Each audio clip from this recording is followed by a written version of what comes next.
une petite exhortation vite fait. Après, on va aller dans Luc chapitre, je pense, Luc 16. Puisque toute la journée on a parlé d'évangélisation, on va rester dans l'esprit de l'évangélisation.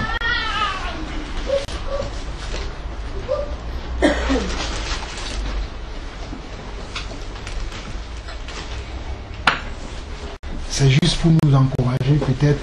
On a besoin tous d'encouragement. On a besoin de s'accrocher au Seigneur. Donc le Seigneur va nous encourager, va nous redresser, parce que nous avons aussi besoin de redressement des fois. Comme certains d'entre nous, ça fait des années que nous sommes dans le Seigneur. On oublie les bases, ce qu'il faut. C'est comme tout à l'heure quand on était en évangélisation, on a vu un monsieur qui nous a dit qu'il priait le Seigneur avant, mais compte tenu de certaines choses de la vie maintenant, aujourd'hui il n'a plus le temps comme il avait le temps avant. Donc on va lire Luc chapitre 16 à partir du verset 19 jusqu'au verset 31 et je vais essayer de partager cela dans 15 minutes. Il y avait un homme riche qui était vêtu de pourpre et de fin lin et qui chaque jour menait joyeuse et brillante vie. Un pauvre nommé Lazare était couché à sa porte couvert d'ulcères et désireux de se rassasier des miettes qui tombaient de la table du riche, et même les chiens venaient encore lécher ses ulcères. Le pauvre mourut et il fut porté par les anges dans le sein d'Abraham. Le riche mourut aussi et il fut enseveli. Dans le séjour des morts, il leva les yeux et tandis qu'il était en proie au tourment, il vit de loin Abraham et Lazare dans son sein. Il s'écria: Père Abraham, aie pitié de moi et envoie Lazare pour qu'il trempe le bout de son doigt dans l'eau et me rafraîchisse la langue, car je souffre cruellement dans cette flamme. Abraham répondit: Mon enfant, souviens-toi que tu as reçu tes biens pendant ta vie et que Lazare a eu les maux pendant la sienne. Maintenant, il est ici consolé et toi tu souffres.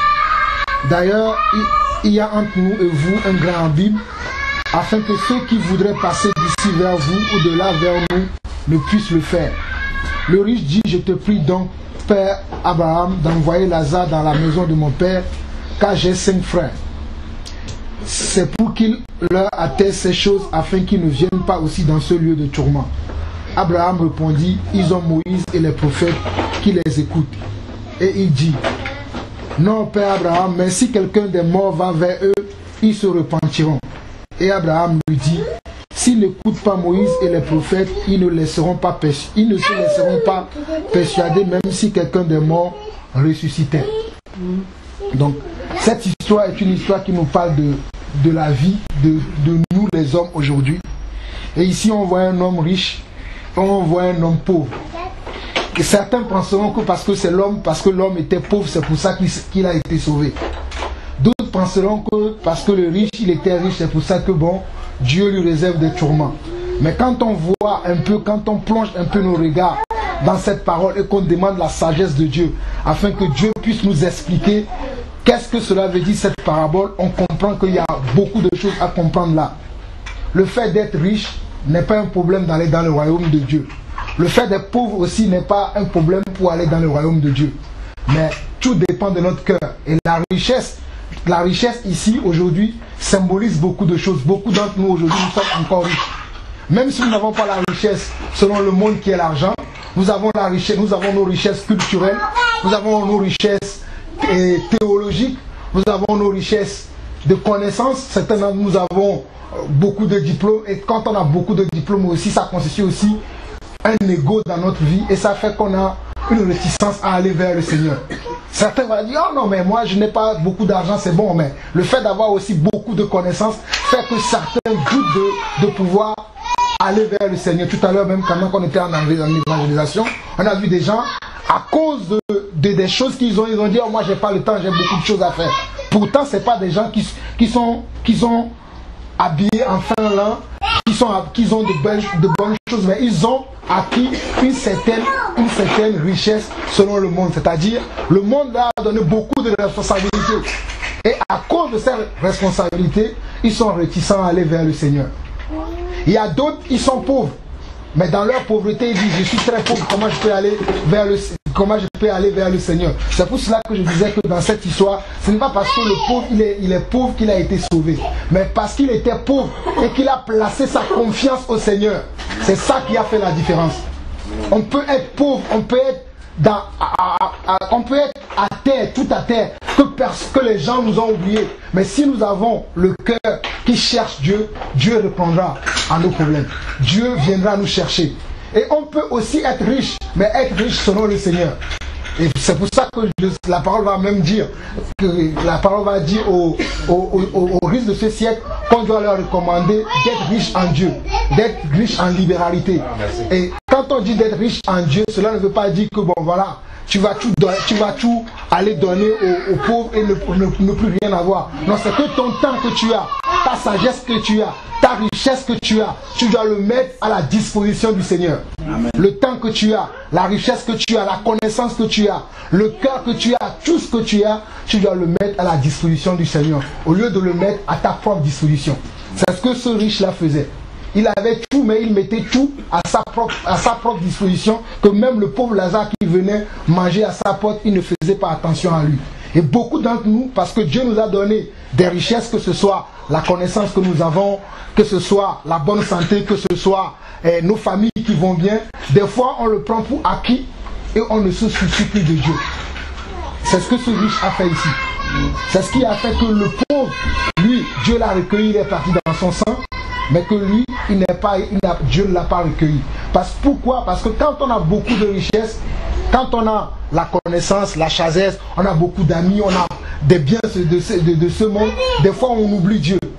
On ne pense plus à Dieu. On est focalisé que sur ces choses-là. On ne pense plus à demander Dieu, est-ce que tu existes réellement? Si tu existes, qu'est-ce que tu voudrais que je fasse maintenant pour toi? Dans quelle direction voudrais-tu que je marche pour toi aujourd'hui? Non, mais on est concentré sur comment on va faire que cette richesse que nous avons, comment est-ce qu'on va faire pour que cette richesse-là agrandisse encore? Si on voit les riches de ce monde aujourd'hui, ils se réunissent non pas pour voir qu'est-ce qu'ils vont faire pour Dieu, mais qu'est-ce qu'ils vont faire pour que cette richesse-là s'accroisse encore.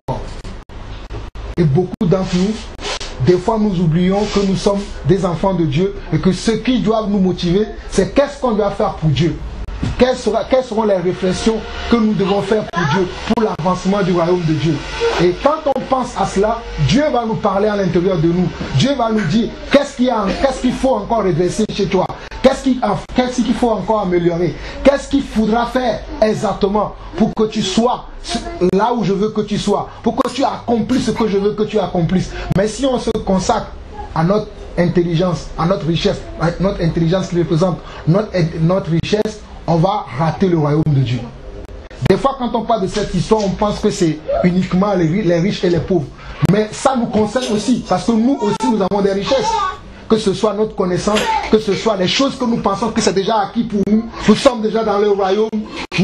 Nous partageons la parole de Dieu. Nous évangélisons, nous faisons tout, c'est déjà acquis. Non, il faut que tous les jours, nous nous posions la question, est-ce que nous sommes au rendez-vous du Seigneur? Il faut que tous les jours nous posions la question, est-ce que nous sommes au rendez-vous du Seigneur? Et si nous posons la question à Dieu, si nous sommes au rendez-vous, Dieu va nous répondre. Si nous ne sommes pas au rendez-vous, il va dire, voilà, moi je veux que tu sois à cet endroit, mais toi tu es là, déplace-toi. Ou bien va faire telle chose, va dans telle direction. Et quand Dieu nous parle et qu'on écoute et qu'on va dans la direction du Seigneur, là on sera à la fin des temps, comme on le voit ici, comme Dieu leur dit. Il dit, le riche a posé la question à Abraham. Il disait à Abraham, Père Abraham, envoie quelqu'un afin qu'il parle à mes frères. Et au jour d'aujourd'hui, Dieu nous parle au travers de beaucoup de choses. Cette semaine, quand je regardais beaucoup ce qui se passait au Népal, ça m'a beaucoup parlé. C'est vrai que des choses comme ça, quand ça se passe, le monde entier, les gens se lèvent, on aide les gens, mais il y a un message derrière. Parce que Jésus a dit que quand je vais revenir, il y aura des choses qui vont se passer sur la terre. Et il y a ces choses qui s'accomplissent de jour en jour. Des choses se passent de gauche à droite. Mais ça ne nous interpelle pas à voir dans quelle direction nous allons. Parce que ces signes que nous voyons s'accomplir sur la terre, cela veut dire que Jésus va revenir bientôt. Mais si Jésus revient bientôt, qu'est-ce que tu fais? Qu'est-ce que tu as accompli pour lui? Es-tu dans sa parole? Marches-tu dans la vérité? Travailles-tu dans la moisson du Seigneur comme le Seigneur le veut ou comme toi tu le veux? Et si tu ne le fais pas, il faut maintenant que tu travailles comme Dieu veut que tu travailles. Il faut maintenant que tu agis comme Dieu veut que tu agis. Que de rester sur la richesse que tu as déjà acquis. Que de rester déjà sur les choses que tu as déjà et que tu ne veux pas les lâcher. Beaucoup d'entre nous, Dieu veut que nous lâchions certaines choses. Le confort que nous avons.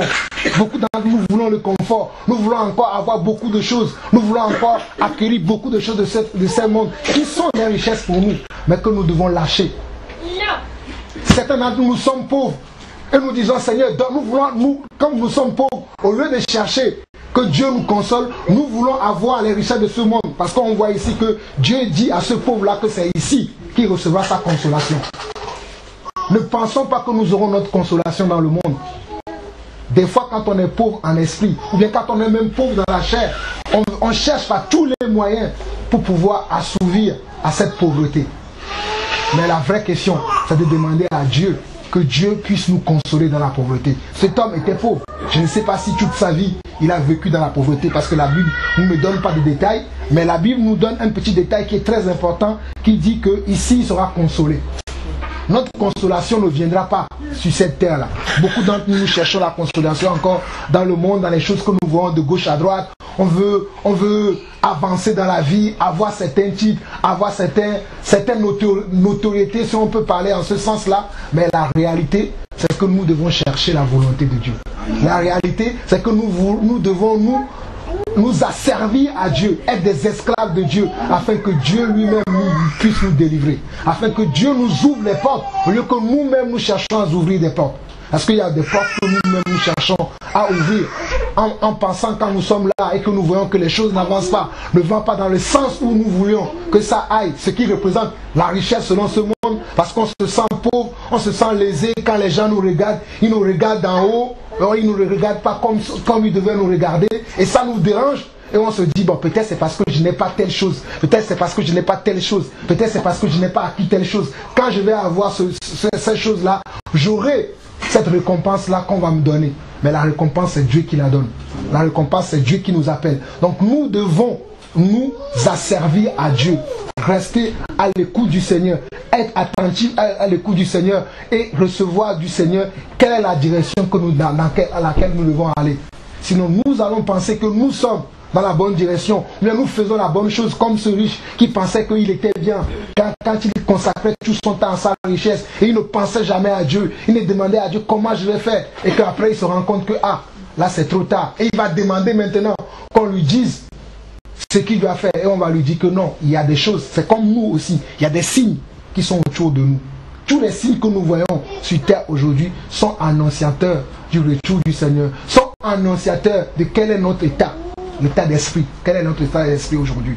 Est-ce que notre état d'esprit est selon la parole de Dieu? Est-ce que notre état d'esprit est selon le cœur de Dieu? Est-ce que notre état d'esprit concourt à ce que Dieu veut? Ou bien nous comprenons que bon, je connais déjà le Seigneur, je partage déjà la parole, je vais ici et là déjà, je fais tout ce que Dieu me dit déjà, c'est bon, je peux me reposer. Si on pense cela, on est encore dans cette forme de richesse. C'est-à-dire avoir comme cet homme riche là qui ne faisait plus rien parce qu'il pensait tellement à ce qu'il avait déjà. On sera dans sa peau, on sera comme lui, et le Seigneur quand la trompette va sonner, on ne sera pas présent.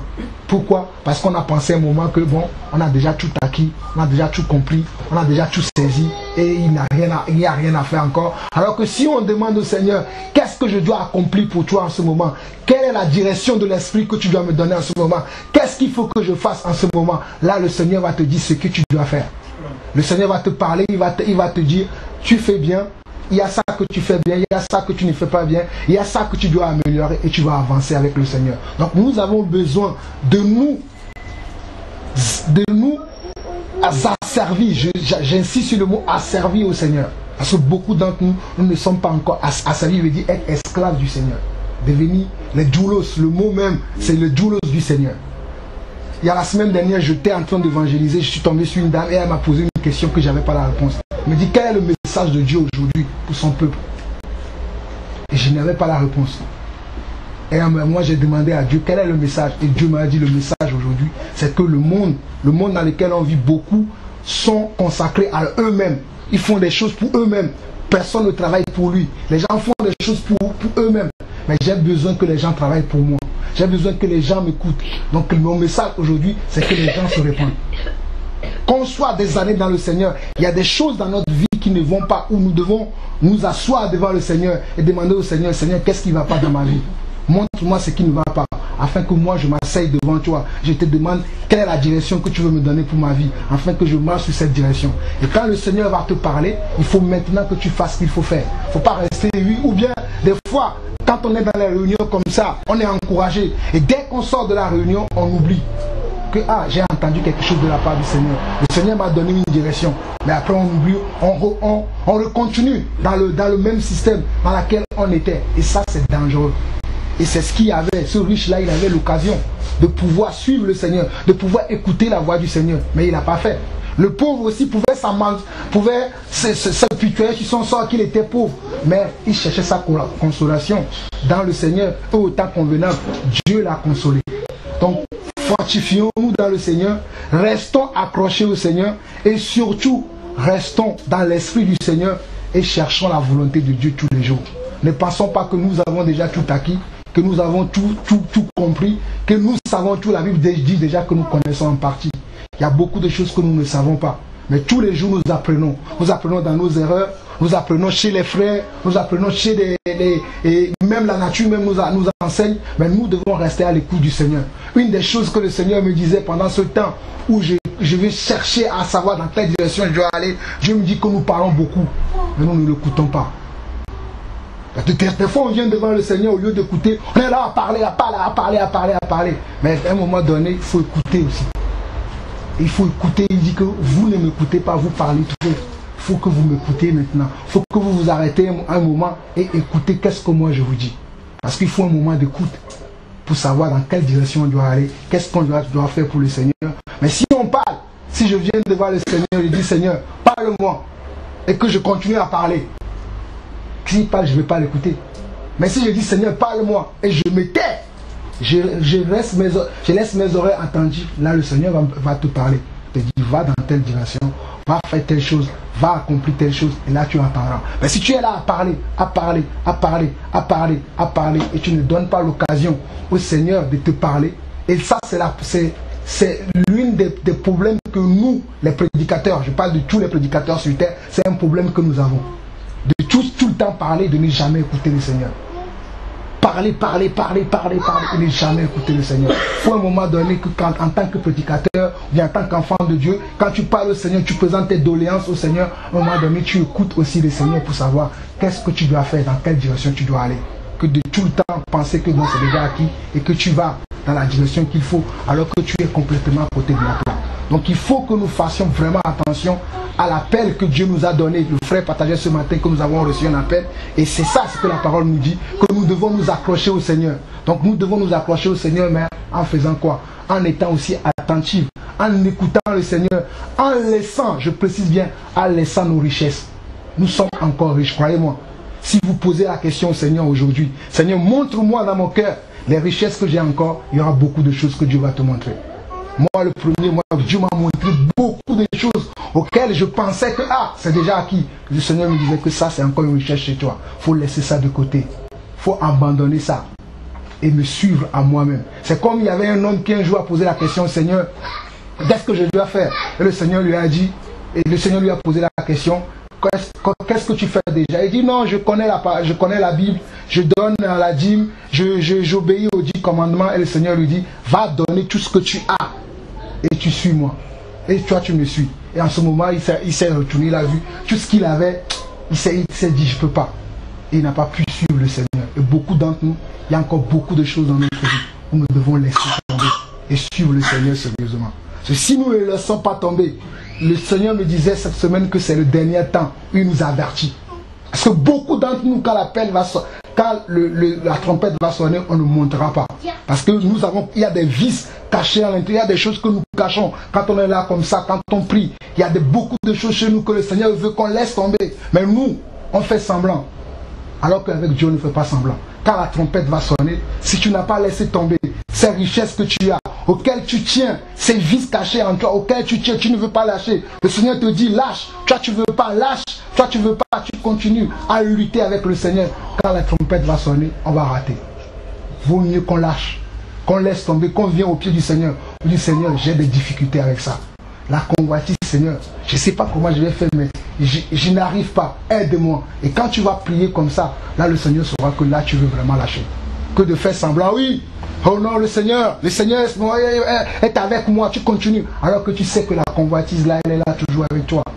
Le Seigneur te dit, lâche tomber, laisse tomber. C'est comme des gens qui sont encore gourmands, le Seigneur leur dit, laisse la gourmandise, il ne veut pas lâcher. Alors que la gourmandise peut être aussi une occasion de chute pour toi. Le Seigneur te dit, laisse, toi tu ne veux pas laisser. Mais quand la trompette va sonner, cette chose-là que le Seigneur te dit, lâche, et toi tu ne veux pas lâcher, c'est ça qui va t'empêcher d'y aller. Le Seigneur a parlé à ce riche de laisser tomber sa richesse, mais il n'a pas voulu. Le pauvre, malgré sa pauvreté, il a laissé son cœur à Dieu. Au moment donné, au moment où le Seigneur lui-même a voulu, Dieu lui a donné la consolation. Alors que chacun d'entre nous travaille d'abord sur soi-même, dans sa vie personnelle, voit quelles sont les choses qu'il doit régler, les choses qu'il doit mettre en ordre, parce que croyez-moi, la trompette va sonner. Je ne sais pas quand, mais les signes sont là. La trompette va sonner. Préparons-nous, parce que l'époux va revenir chercher son église. Et son église doit être sans tache ni ride. Et pour cela, nous avons besoin de rentrer en nous-mêmes et de ne pas penser que nous avons tout acquis, mais que nous devons savoir que nous n'avons pas encore tout acquis, mais que nous avons besoin du Seigneur, que le Seigneur nous aide à nous améliorer, à nous perfectionner. Alors que celui qui a des oreilles pour entendre, soyez bénis. Amen. Je ne vais pas ajouter quelque chose, je veux juste nous rappeler pour ceux qui étaient là dimanche dernier, le frère n'était pas avec nous quand on était au Bourget, mais si vous avez un peu de mémoire, vous allez voir que ce qu'il dit c'est exactement ce qu'on disait dimanche dernier, pourtant il n'était pas là. C'est exactement ce que le frère était retiré et le Seigneur lui a parlé de la même chose que nous qui étions réunis entre nous. Ça veut dire vraiment que c'est un appel du Seigneur. Et quand on était réunis dimanche, l'accident était en train de se passer, le tremblement de terre au Népal était en train de se passer. On ne regardait pas la télé, mais le frère recevait ce message-là et le Seigneur nous parlait de la même façon. Donc c'est juste pour nous rappeler, comme le frère disait tantôt, que des fois on écoute quelque chose, après quand on sort, on a oublié. C'est juste pour nous rappeler, si on a oublié ce qu'on a partagé dimanche dernier, le Seigneur nous rappelle encore la même chose. Amen. Quelques versets. En fait, je rends grâce à Dieu de ce que chaque jour, il nous parle et il se révèle à nous. Il nous conduit et c'est par amour qu'il ne cesse de nous rappeler certaines choses. Lorsque nous lisons dans Matthieu chapitre 22, à partir du verset 34, nous dit: les pharisiens ayant appris qu'il avait réduit au silence les Sadducéens se rassemblèrent. Et l'un d'eux, docteur de la loi,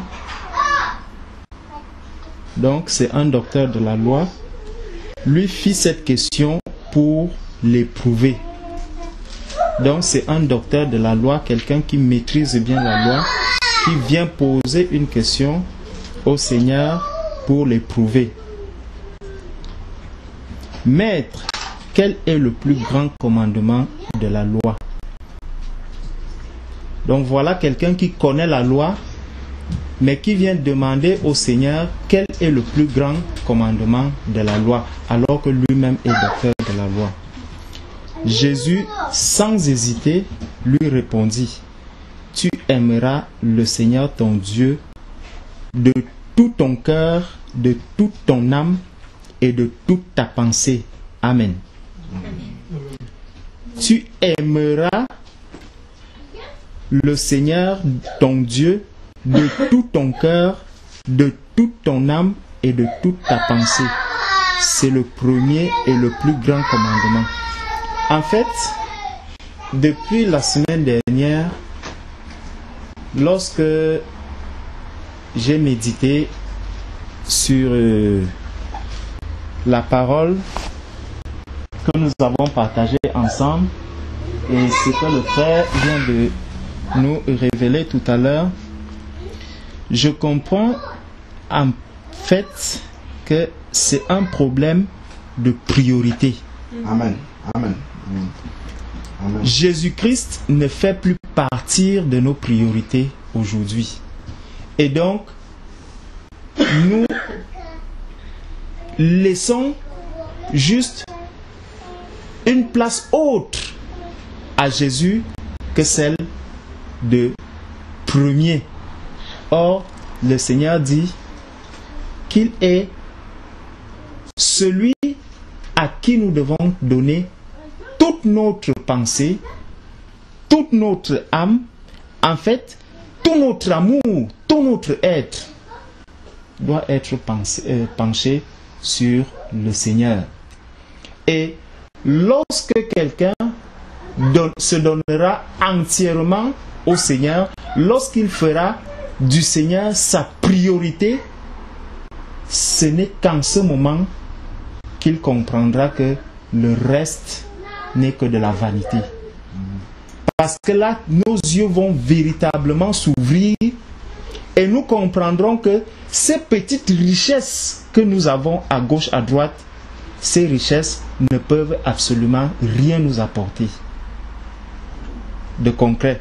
Et ça, lorsque lisons Philippiens, allons dans Philippiens 3, je ne vais pas ajouter grande chose à tout ce que le frère vient de dire. Philippiens 3, à partir du verset 8.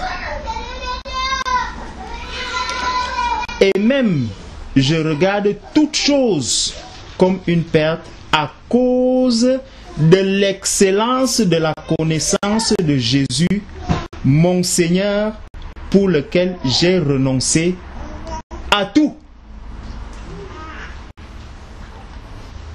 Pour lequel j'ai renoncé à tout. Est-ce que nous arrivons à renoncer à ce qui constitue nos priorités aujourd'hui? Parce que Jésus-Christ, moi le premier, je ne sais pas combien de temps est-ce que je passe à méditer la parole de Dieu, à chercher vraiment la volonté de Dieu, quelle est comme le frère le disait tout à l'heure, la direction que le Seigneur veut donner à ma vie. J'ai encore des projets que je mets sur pied sans toutefois me poser la question, est-ce que ces projets sont vraiment en droite ligne avec la volonté de Dieu? Est-ce que vraiment ce que je fais au jour le jour, cela corrobore avec ce qu'un véritable disciple devrait faire? Quand je me lève le matin, je marche, j'examine un peu en fin de journée le temps que j'ai passé seulement à penser à ce que je suis un disciple du Seigneur. Il y a des jours où je passe pratiquement toute la journée sans m'arrêter un seul instant pour lire, pour méditer la parole de Dieu. Pourquoi? Parce que soit je suis en train de travailler, soit je suis en train de m'occuper de la famille, soit je suis en train de m'occuper de ceci, soit je m'occupe de ceci. Est-ce que vraiment, si le Seigneur arrive en ce temps avec tout ce qu'il m'a déjà donné, je pourrais vraiment trouver une excuse si en ce moment vraiment je rate le son de la trompette? C'est pour nous dire que si vraiment nous voulons nous attacher, si nous sommes sincères dans notre démarche avec Christ, parce que ça c'est un problème de sincérité. Beaucoup d'entre nous disons Seigneur, Seigneur, mais nous ne le disons que de bouche, notre cœur étant très loin. Lorsque je vais dire Seigneur, Seigneur, c'est lorsque je serai avec des frères, mais lorsque je vais me retrouver seul, je pense autre chose. Je commence à dire, est-ce qu'il ne faudrait pas plutôt que je fasse ceci, plutôt que ceci? Est-ce que vraiment l'amour du Seigneur est encore dans mon cœur? Est-ce que j'ai vraiment examiné si le premier commandement que Jésus vient de nous présenter, ce premier commandement, je le reconnais? Parce que si je ne reconnais pas ce commandement, ça veut dire que je rejette Jésus-Christ. C'est Jésus-Christ lui-même que je rejette. Parce que si je ne peux pas accepter l'ordre que le Seigneur a établi, ça veut dire que j'accepte l'ordre établi par l'autre. En principe, si Jésus n'est pas ma priorité, si Jésus ne passe pas au premier plan dans ma vie, ça veut dire que c'est autre chose qui passe devant. C'est cette richesse qui va passer devant. Et lorsque je voudrais encore me retourner, je crains qu'il ne soit un peu tard. C'est vraiment pour nous dire que l'appel que le Seigneur nous envoie depuis la semaine dernière, c'est vraiment un appel auquel nous devons tendre nos oreilles, vers lequel nous devons tendre nos oreilles et demander toujours, Seigneur, qu'est-ce que tu veux que je fasse? Que veux-tu que je fasse aujourd'hui? Que dois-je faire vraiment pour être conforme à ta volonté, pour être sur la ligne que tu m'as placée? Beaucoup d'entre nous marchent en avançant sur le chemin, mais comme le frère le dit souvent, sur un chemin parallèle, pas sur le véritable chemin que le Seigneur nous a placé, sur le chemin étroit. Nous risquons d'être surpris que au dernier moment, nous soyons plutôt ceux-là qui allons annoncer aux gens que oui, il y a eu ceci, il y a eu enlèvement, il y a eu ceci, alors qu'en réalité, nous connaissions toutes ces choses. Et ceux qui ne connaissaient pas vont nous poser la question, mais pourquoi est-ce que vous n'avez pas été enlevé? Ma fille ce matin me posait encore la question de la lampe. Elle m'a dit, mais pourquoi, papa, pourquoi est-ce qu'on parle des vierges qui ont des lampes? Pourquoi? Qu'est-ce que ça signifie les lampes? Moi-même, j'étais impressionné, j'étais surpris et j'ai commencé à lui expliquer qu'en fait, il y a des chrétiens qui vont être surpris lorsque le Seigneur viendra chercher son église. Ils ne seront pas armés, ils ne seront pas prêts. Et en ce moment, puisque leurs lampes n'auront pas d'huile, ils resteront. Et c'est plus tard qu'ils vont se réveiller pour de commencer à chercher où est ma lampe, où est ceci, alors que les autres étaient déjà partis, les autres sont déjà partis. Donc, c'est la même sonnette que le Seigneur est en train de faire retentir encore aujourd'hui, par amour pour nous, par amour pour toi, par amour pour moi, que vraiment faisons très très très attention pour ce que nous sommes en train de vivre. Si nous continuons au verset 9, il dit, et d'être trouvé en lui, non avec ma justice, celle qui vient de la loi, mais avec celle qui s'obtient par la foi en Christ. La justice qui vient de Dieu par la foi, afin de connaître Christ et la puissance de sa résurrection et la communion de ses souffrances en devenant conforme à lui dans sa mort pour parvenir. Donc, celui qui reconnaît véritablement que le Seigneur Jésus est venu mourir, qui reconnaît la souffrance que le Seigneur a endurée, vraiment, c'est ce cri-là, ce cri d'amour que le Seigneur continue d'adresser. Lorsque nous rentrons en évangélisation, nous entendons énormément de choses. Et ça nous fait mal. Ça fait vraiment mal d'entendre des gens qui sont autant perdus. Parce que tout ce que nous voyons et même tout ce qui se passe autour de nous, vraiment, le Seigneur, c'est par amour qu'il nous conduit sur ce chemin étroit. Amen. Je vais compléter également avec quelques versets pour appuyer ce que le Seigneur nous disait par la bouche du frère Georges, notamment que c'est une question de priorité d'abord. C'est à ce niveau-là que vraiment le travail en profondeur doit se faire. Vraiment, quelle est la priorité que nous donnons au Seigneur.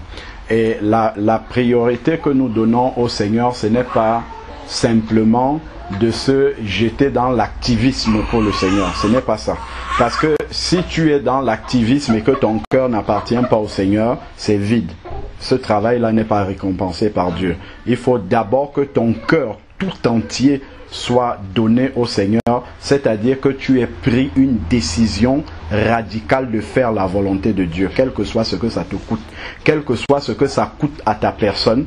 Tu es décidé totalement, je suis décidé totalement de faire la volonté de Dieu tel qu'il me le révélera. Et si le Seigneur voit un cœur tout entier à lui pour faire sa volonté, il nous révélera effectivement sa volonté. Prenons Luc 17, c'est quelques versets simplement de rappel, puisque nous sommes justement sur le thème on a parlé de l'évangélisation qui s'inscrit aussi dans le retour du Seigneur et justement de l'examen permanent que nous devons avoir pour savoir si vraiment nous marchons dans la volonté de Dieu. Et sachons que le frère a lu tout à l'heure, le premier et le plus grand des commandements, tu aimeras le Seigneur ton Dieu de tout ton cœur, de toute ton âme, de toute ta pensée, de toute ta force. Mais sachons que la parole de Dieu nous dit que l'amour de Dieu consiste à quoi? À garder ses commandements. C'est se faire violence pour que l'image de Christ ressorte de notre vie. Sinon, nous ne sommes que des cymbales qui retentissons, qui connaissons beaucoup de choses. La connaissance enfle, mais l'amour diminue. L'amour est en nous. La connaissance est juste dans la tête, mais l'amour, c'est ce qui se dégage du cœur.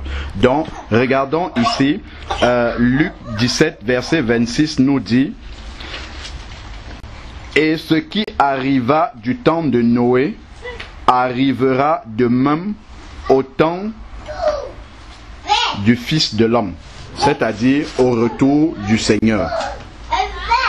On mangeait, on buvait, on prenait et donnait en mariage jusqu'au jour où Noé entra dans l'arche et le déluge vint qui les fit tous périr. » Regardons le verset suivant. De même aussi qu'au temps de Lot, on mangeait, on buvait, on faisait quoi? On achetait. On cumulait. Le frère a parlé de la convoitise tout le temps. Tout à l'heure, pardon. On achetait, on vendait, on plantait, on bâtissait, on était dans ses propres projets, on bâtissait une carrière, on bâtissait une famille, en fait, on était dans des projets personnels. On était en train de se réaliser, comme les hommes disent, au lieu de réaliser le projet de Dieu pour notre vie. En gros, tout ce que nous voyons là, se marier, le Seigneur, il est bien de se marier, hein. Le problème n'est pas de se marier. Le problème est tout le cœur que nous attachions dans cette activité. Planter, vendre ou acheter, ce n'est pas un problème. C'est le fait que toute ta pensée soit tournée vers cette chose-là. Au lieu de savoir que l'essentiel, c'est le Seigneur pour toi et tout le reste, c'est accessoire. C'est là où est le problème. Donc, c'est un problème de priorité dans notre vie. Si on a mis l'accumulation des biens déjà comme un objectif de notre vie, nous sommes déjà sur un plan parallèle qui n'est pas celui que le Seigneur a pour chacune de nos vies. Ensuite, il dit, mais, verset 29, le jour que Lot sortit de Sodome, il plut du ciel du feu et du soufre qui les fit tous périr. Donc il y avait un jugement de Dieu qui était en train de s'annoncer. Les gens sont même venus devant la demeure de Lot. Ils sont venus, ils ont vu, il y avait des anges et tout. Mais puisque leur pensée était tournée vers les choses de ce monde, ils n'ont pas compris que la destruction de Sodome était imminente. C'est comme lorsque nous voyons les séismes et tout ce qui se passe, nous ne comprenons pas que le retour du Seigneur est imminent. comme le frère disait, c'est un message qui s'adresse personnellement à chacun d'entre nous de remettre de l'ordre dans notre vie. Comme je crois c'est Marc 13 au verset 23 qui dit, lorsque vous verrez ces choses-là, redressez vos têtes car votre délivrance est proche. Ça veut dire quoi redresser? C'est remettre les choses en ordre dans notre vie afin justement de ne pas être surpris par tout cela. Ensuite, il dit maintenant au verset 30, il en sera de même qu'au jour que le Fils de l'homme paraîtra. En ce jour-là, que celui qui est au haut de sa maison et qui aura ses meubles dans sa maison ne descende pour les emporter. Ça montre l'état du cœur en fait. C'est-à-dire qu'on parle du retour du Seigneur, mais ton cœur est attaché à autre chose. Tu vois que le Seigneur est en train de revenir, mais toi tu cours, les meubles sont encore un attachement, quelque chose qui est dans ton cœur sur lequel tu es attaché et tu ne veux pas laisser ça. Nous restons encore attachés à ces choses-là. Et le Seigneur dit qu'il ne descende pas prendre cela, c'est-à-dire qu'il ne continue pas à s'attacher à ces choses qui ne sont que des vanités que nous allons laisser. Si nous regardons le chemin, le Seigneur nous parle, le frère a dit tout à l'heure que le Seigneur nous parle même par la nature. Entre le berceau et la tombe, il y a un message clair, toute la vie se déroule là. Le Seigneur nous donne un message par la naissance de l'enfant et il nous donne le même message par l'enterrement d'un être humain. Quand le bébé vient, il vient les mains vides et il vient nu, il vient sans rien. L'être humain, on aura beau mettre des vêtements sur lui, revenez quelques jours après, tous les vêtements ont pourri et il est nu exactement comme il est venu. On vient sans rien, on repart sans rien. Donc c'est déjà un message suffisant pour nous montrer toutes les vanités de la terre après lesquelles nous courons et que nous ne pouvons pas emporter. Parce que nous ne les avons pas amenées et je crois Timothée le dit aussi bien. Donc c'est une question de mettre les priorités d'abord dans notre cœur. Si nos cœurs ont admis ce qui est prioritaire pour nous, ensuite l'action va suivre. Mais si nous voulons faire les actions alors que le cœur est détaché de ces choses, ça devient comme une punition pour nous. C'est comme si le Seigneur nous punissait de devoir obéir à sa parole. Alors donc continuons ici. Et donc je finis le verset 31 là. Et que celui qui sera au champ ne revienne point sur ses pas. Souvenez-vous de la femme de Lot. Qu'est-ce qui lui est arrivé? Elle est sortie de Sodome, elle est sortie du péché, elle a commencé à marcher avec le Seigneur, mais à un moment donné, il y avait quelque chose qui n'était pas réglé dans le cœur, qui était encore attaché à ce qu'elle a laissé. Donc souvent, lorsque nous sommes même arrivés au Seigneur, nous pouvons nous être détachés de certaines choses parce que la puissance, nous avons laissé la puissance de l'esprit travailler dans notre cœur, mais à un certain moment donné, nous relativisons et nous reprenons ces choses-là. Ou bien nous regardons encore comme des objets à convoiter les personnes qui ont ces choses sur lesquelles normalement nous nous sommes déjà débarrassés. C'est pour ça qu'il dit de nous souvenir de la femme de Lot. Et ensuite il dit, quiconque cherchera à sauver sa vie la perdra. Le Seigneur ne va peut-être pas, à part peut-être les martyrs ou ceux qui sont dans les pays très hostiles à l'évangile, le Seigneur ne nous demandera peut-être pas d'offrir notre vie physique, mais ce qu'il demande c'est la chair, c'est la croix. Que la chair accepte de mourir complètement afin que la vie de Christ se manifeste totalement. Le Seigneur a dit dans sa parole, je crois c'est dans Matthieu 16 au verset 24, celui quiconque veut me suivre, qu'il renonce à quoi?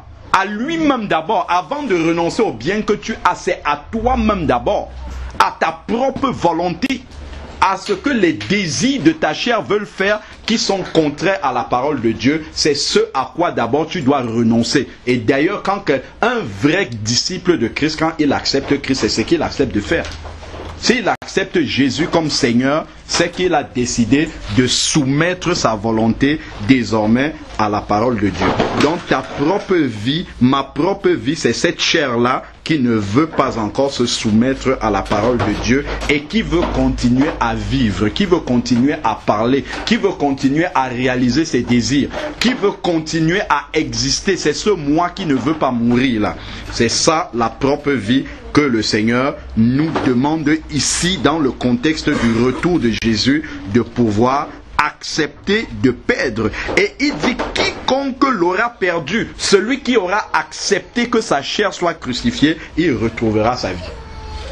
Parce que c'est quand tu seras mort totalement que alors tu vas vivre effectivement la vie de résurrection que le Seigneur nous demande de vivre.